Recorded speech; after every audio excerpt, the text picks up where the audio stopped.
Pria adalah korban sebenarnya. Betapa kejamnya dunia. Kamu akan melihat fakta yang akan merubah paradigma berpikirmu tentang pria.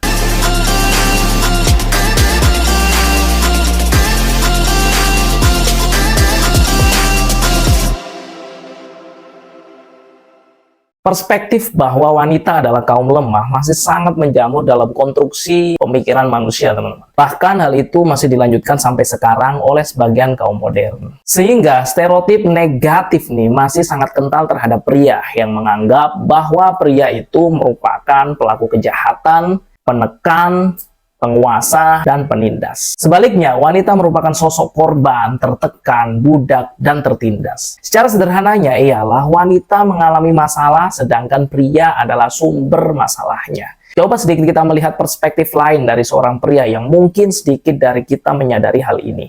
Karena sebenarnya pria adalah korban tak kasat mata. Ketika seorang pria berusaha mencari uang yang banyak nih karena tuntutan ekonomi keluarga yang diembankan padanya dengan bekerja lembur yang akhirnya menimbulkan stres, bahkan depresi karena mereka rela bekerja pada bidang yang tidak mereka sukai demi mendapatkan gaji yang banyak gitu. Sedangkan pada pekerjaan yang mereka sukai tidak menjanjikan gaji yang diharapkan.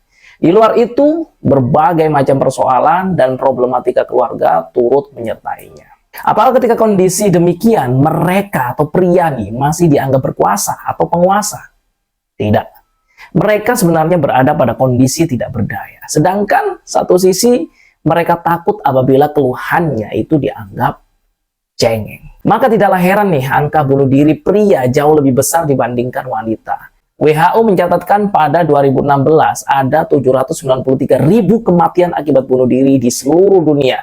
Dan sebagian besar adalah laki-laki. Pria akan tetap diam dan senyap dalam ketidakberdayaannya, teman-teman. Karena perspektif kuat, hebat, pejuang, dan pahlawan melekat pada mereka. Sehingga mereka memilih untuk diam dan memendam keluhan, luka batin, serta kesedihannya. Sehingga tidak dianggap sebagai kaum cengeng yang hanya boleh disandang dan dimiliki oleh wanita. Sedangkan di permukaan tetap stereotip yang ada ialah pria tetap menjadi sumber masalah. Padahal mereka sebenarnya ialah kaum tidak berdaya yang tak kasat mata. Sebuah poster bertuliskan "A man's got to do what a man's got to do". Sebuah panggilan yang diserukan sebagai panggilan patriotik, teman-teman. Panggilan kepahlawanan dan panggilan kemenangan. Panggilan tersebut merupakan desakan wajib militer yang harus diikuti oleh pria. Ya, pria. Bukan wanita. Wajib militer pertama kali diberlakukan saat masa revolusi Prancis, teman-teman. Ketika itu, seluruh laki-laki di Prancis harus bergabung dengan Angkatan Darat Prancis dan kemudian diikuti oleh banyak negara di permukaan bumi. Mungkin sebagian menganggap itu adalah keperkasaan. Namun, jika kita pandang dari sisi lain, hal itu merupakan ketidakberdayaan yang dilandasi desakan atas ketiadaan pilihan. Panggilan itu merupakan patriotik, kepahlawanan, dan kemenangan. Tapi sebenarnya, panggilan tersebut sejatinya ialah penandatanganan kontrak kematian. Kita selalu menyebut negara yang memenangkan perang dunia nih sebagai pemenang dan sebagai negara kuat. Namun, kita tidak pernah menyebut jutaan pria yang terbunuh pada perang tersebut sebagai bencana dan ketidakberdayaan. Sekali lagi, pria hanya akan dianggap sebagai sumber masalah dan penindasan. Padahal mereka manusia yang tak berdaya karena stereotip kuat dan patriotik yang disematkan padanya, teman-teman. Mereka tak punya pilihan, melainkan hidup sebagai pengecut atau mati sebagai pejuang. Sekali lagi, mereka ialah korban tak kasat mata. Wanita sangat rentan menjadi korban kejahatan daripada pria.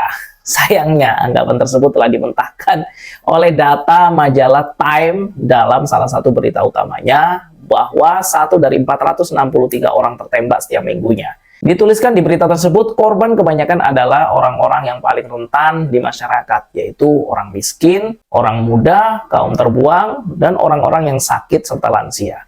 Akan tetapi yang mencengangkan lagi ialah bahwa 84% dari data tersebut adalah pria. Sekali lagi, pria tetap dianggap sebagai pelaku kejahatan sekaligus korban tak kasat mata. Dan stereotip bahwa laki-laki si kuat dan wanita si lemah, lelaki nggak boleh cengeng, sedangkan wanita boleh, lelaki adalah pahlawan, sedangkan wanita ialah yang harus dilindungi, mungkin akan selalu ada selamanya. Padahal, lelaki dan wanita merupakan makhluk yang sama, Meskipun lelaki diciptakan dengan fisik yang lebih kuat nih teman-teman, namun mereka adalah manusia yang juga memiliki perasaan yang sama dan tetap kedepankan nalar kritis.